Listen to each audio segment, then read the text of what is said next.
The ultimatum. Captain Ilara Reeves stood on the bridge of the UES Defiant, her hands clasped behind her back, as she stared at the massive alien vessel that had appeared seemingly out of nowhere. The ship was unlike anything humans had encountered before. Sleek, obsidian, with strange pulsing blue veins running along its hull. It dwarfed the Defiant by at least 5 times. "Status report," she demanded, her voice steady despite the tension filling the bridge. Lieutenant Commander Javier Rodriguez, her XO, consulted his terminal. "They've locked some kind of energy field around us, Captain. We're immobilized. Weapons systems are offline. Communications are jammed except for a single channel they've left open." "Clever," Ilara murmured. "They want to talk."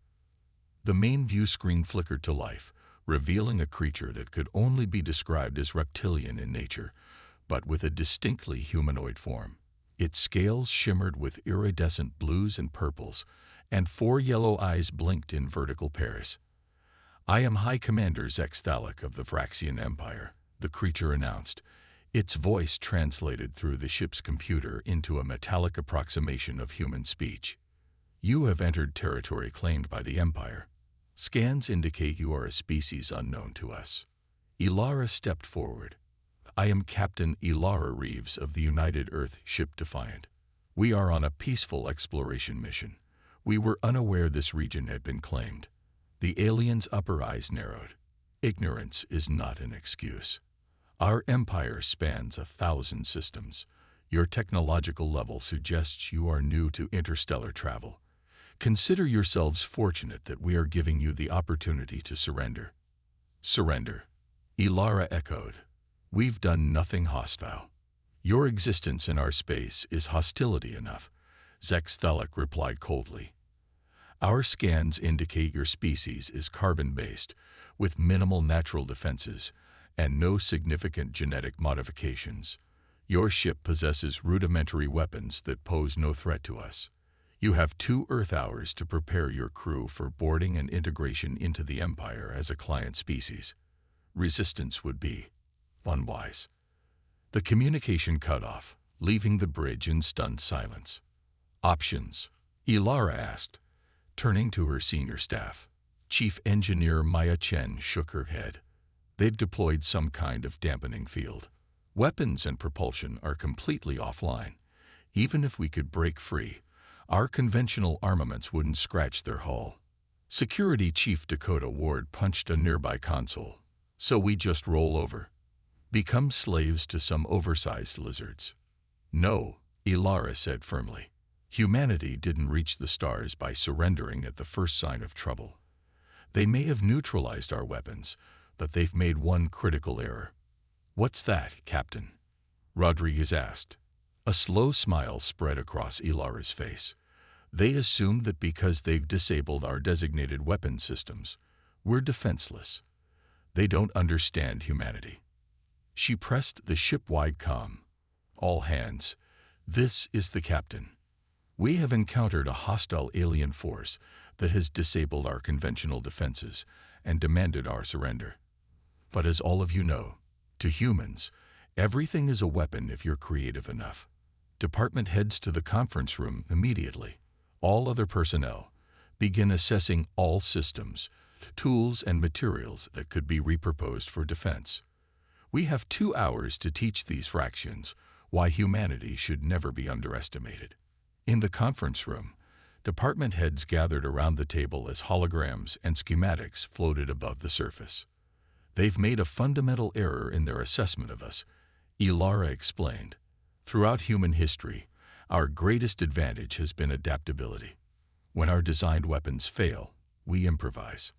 Maya Chen, her uniform already stained with coolant fluid, nodded enthusiastically. "Captain, I already identified several systems we can repurpose. The atmospheric recyclers can be modified to release concentrated carbon dioxide into selected sections of the ship. Not lethal, but it'll incapacitate boarding parties. The agricultural bay has fertilizer components that can be weaponized," added Dr. Sarah Nadir, the ship's chief science officer.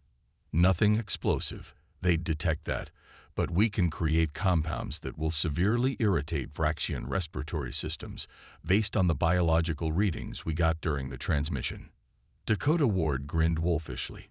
My security teams are already converting maintenance tools into melee weapons, plasma cutters, hydraulic jacks, even the galley knives and heavy cookware. Ilara nodded approvingly. Good.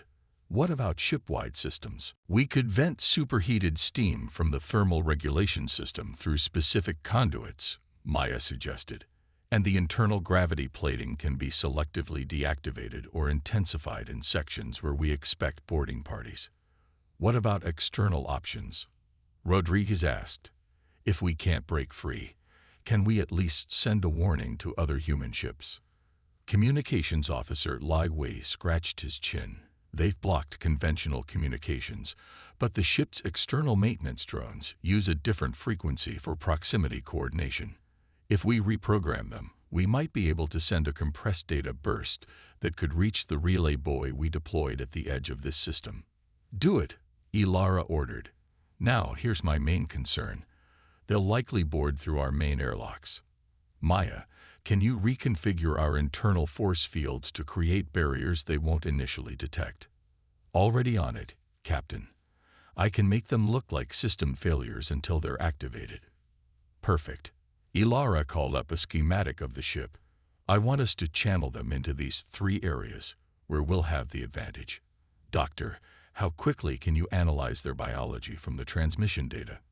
Dr. Nadir's fingers flew across her tablet. I've identified several potential vulnerabilities already.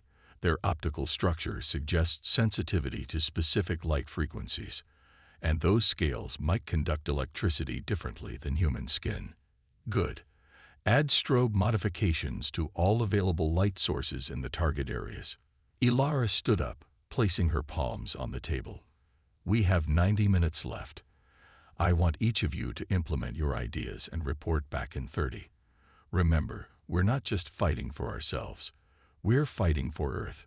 These Vraxians need to learn that humans don't submit easily, and that underestimating us is a grave mistake.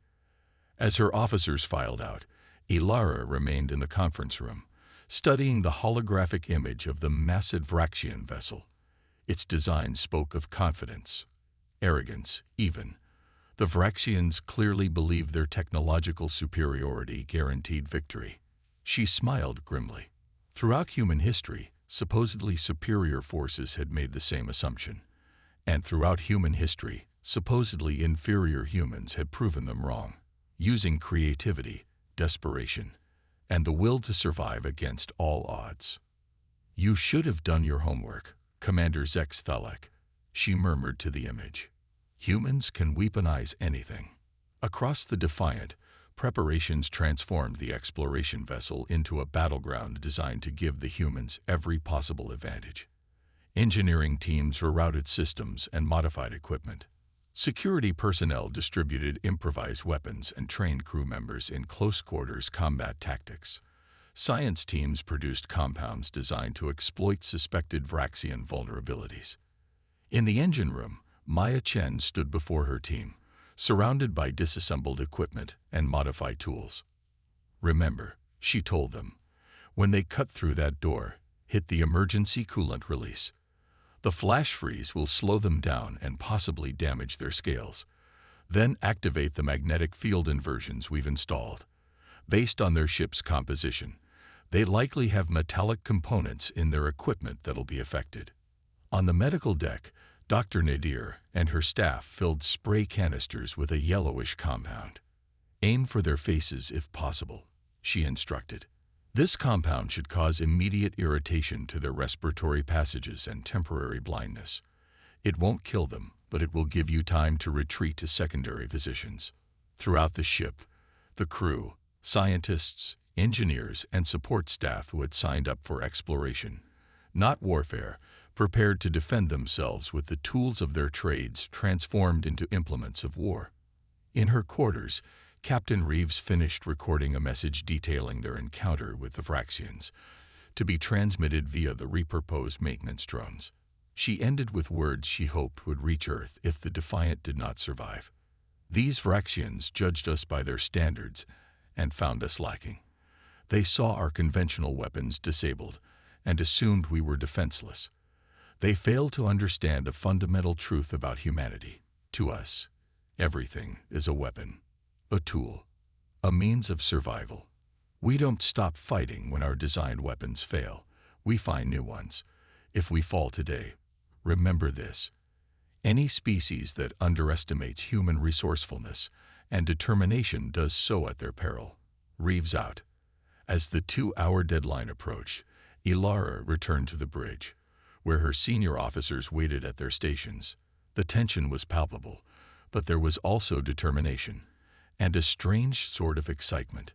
Humans had always performed best with their backs against the wall. "Status report," she ordered. "All sections report ready, Captain," Rodriguez confirmed. "Civilians are secured in protected areas. Combat teams are in position. Engineering modifications complete," Maya added. "Environmental systems are prepped for localized manipulation. Gravity plating ready for tactical variation. Security teams armed with improvised weapons and positioned at all potential entry points," Dakota reported. Ilara nodded and took her seat in the command chair. "Open a channel to the Vraxian vessel." The reptilian face of Commander Zex Thalak appeared on screen once more. "Your time has expired, Captain Reeves. What is your decision?" Ilara met his four-eyed gaze unflinchingly. "We respectfully decline your offer of surrender, Commander." The Vraxian's upper eyes blinked in what might have been surprise. "You cannot fight. Your weapons are disabled. This is foolishness." "Perhaps," Ilara replied with a calm she didn't entirely feel. "Or perhaps you've made assumptions about humans that you'll soon regret." "Very well," Zex Thalak hissed. "You have chosen extinction." The screen went dark, and moments later, the ship shuddered as Vraxian boarding craft attached themselves to the Defiance airlocks. Ilara opened the ship-wide comm once more. "All hands, battle stations. Remember your training and trust your instincts. Today we show the galaxy what humans are made of."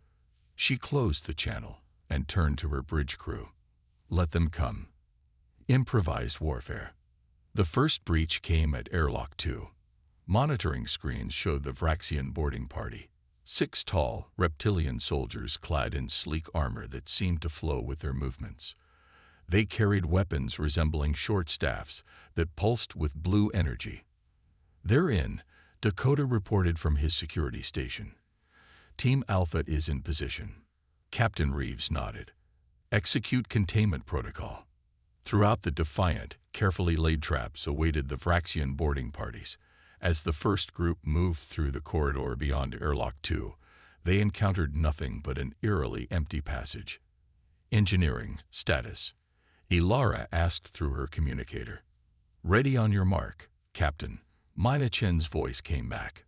The Vraxians advanced cautiously down the corridor, their scaled heads swiveling as they searched for resistance. When the last one crossed the threshold Ilara had designated, she gave the command. Now, the corridor transformed into chaos. The overhead lights suddenly flashed in a disorienting strobe pattern, specifically calibrated to the frequency Dr. Nadir had determined would most affect Vraxian vision. Simultaneously, the gravity plating reversed, sending the invaders crashing upward into the ceiling, their weapons flying from their hands. Before they could recover, maintenance hatches on both sides of the corridor burst open, and crew members emerged wielding fire suppression foam sprayers that had been modified to deploy Dr. Nadir's yellow compound. The pressurized spray caught 3 of the Vraxians directly in their faces, causing immediate and violent reactions, choking, clawing at their eyes, thrashing in disorientation. "Gravity restoration in 3, 2, 1. Maya counted through the comm. The aliens crashed back to the deck, now completely disoriented. The human crew, who had been braced for the gravity shift, moved in with their improvised weapons, maintenance tools converted to clubs, kitchen knives attached to poles, even a fire axe that Dakota had insisted on including in the ship's emergency equipment despite regulations. The first boarding party was subdued within minutes, with only minor injuries to the human defenders. First wave neutralized, Dakota reported with satisfaction. No casualties on our side. 6 Vraxians detained. Ilara allowed herself a small smile. Well done. Secure them in the cargo bay as planned. Prepare for secondary breaches. The Vraxians, however, were not to be underestimated. The second boarding party, entering through the shuttle bay, came prepared for resistance. They moved in tight formation, their armor now seeming to emit some kind of field that stabilized them against gravity fluctuations. They've adapted, Rodriguez observed grimly. That was fast. But expected, Ilara responded. Maya, initiate Protocol Beta. In the shuttle bay, the environmental systems suddenly went haywire. Oxygen levels plummeted while carbon dioxide levels rose dramatically. The human defenders, wearing emergency breathing apparatus prepared in advance, were unaffected, but the Vraxians began showing signs of distress almost immediately. When the aliens activated what appeared to be emergency breathing systems in their armor, Maya triggered her next surprise. The ship's fire suppression system activated, but instead of flame-retardant chemicals, it released a conductive fluid that Maya had produced by modifying the ship's coolant system. The moment the fluid made contact with the Vraxian's armor, Lai Wei activated a controlled power surge through the deck plating. Electricity arced through the conductive liquid, interfering with the alien systems and temporarily paralyzing several of them. However, the battle wasn't one-sided. The Vraxians managed to use their energy staffs effectively enough to seriously injure 3 crew members before the second boarding party was finally subdued. Captain, Maya's voice came through the comm, tinged with urgency. They're attempting to override our environmental systems. I can hold them off, but not indefinitely. Understood. Initiate final protocol, Ilara ordered. Throughout the ship, systems that had been carefully reprogrammed began their final sequence. The maintenance drones launched, carrying the message Ilara had prepared.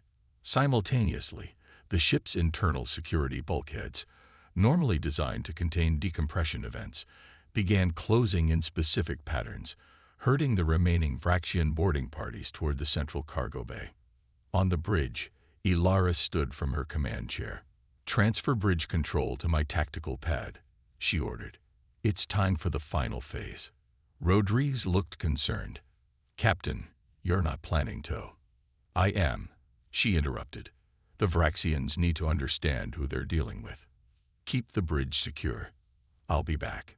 Ilara made her way through the ship's maintenance tunnels, bypassing corridors where fighting continued. The route had been planned in advance, allowing her to reach the cargo bay undetected while the remaining Vraxians were systematically driven toward the same destination. When she arrived at her observation post overlooking the cargo bay, she found it already filling with Vraxian soldiers, both those who had been captured and those who had been herded there by the closing bulkheads. Among them was a figure whose armor was more elaborate than the others. Commander Zex Thalak, she murmured, recognizing the Vraxian leader who had issued their death sentence. She tapped her communicator. All teams, report status. All non-essential personnel secured in safe zones, Rodriguez reported. 80% of intruders contained in the cargo bay, Dakota added. The rest are being driven there now. Environmental systems holding, but they're close to breaking through my security protocols, Maya warned. Then it's time, Ilara decided. She opened the ship-wide comm once more. All defensive teams, clear the cargo bay area and seal your emergency breathers. Operation Thermobila commences in 30 seconds. She watched as her crew members retreated through designated exits, sealing the doors behind them and leaving the Vraxians isolated in the cargo bay. She could see Zex Thalek issuing orders, organizing his soldiers to breach the exits. They never got the chance. Ilara activated the final protocol on her tactical pad. Throughout the cargo bay, panels in the ceiling opened and torrents of superheated steam blasted into the chamber. Simultaneously, the gravity increased to twice Earth normal, driving the Vraxians to their knees as they choked in the blistering fog. She stepped out onto the observation platform, protected by a force field, and addressed the incapacitated invaders through the ship's comm system. "Commander Zexthalak, can you hear me?" The Vraxian commander struggled to look up through the thinning steam. His soldiers lay around him, incapacitated but alive. "This is impossible," he rasped, his translator still functioning despite the assault. "Your weapons were disabled." "A common misconception about humans," Ilara replied. "You disabled our designated weapon systems, yes.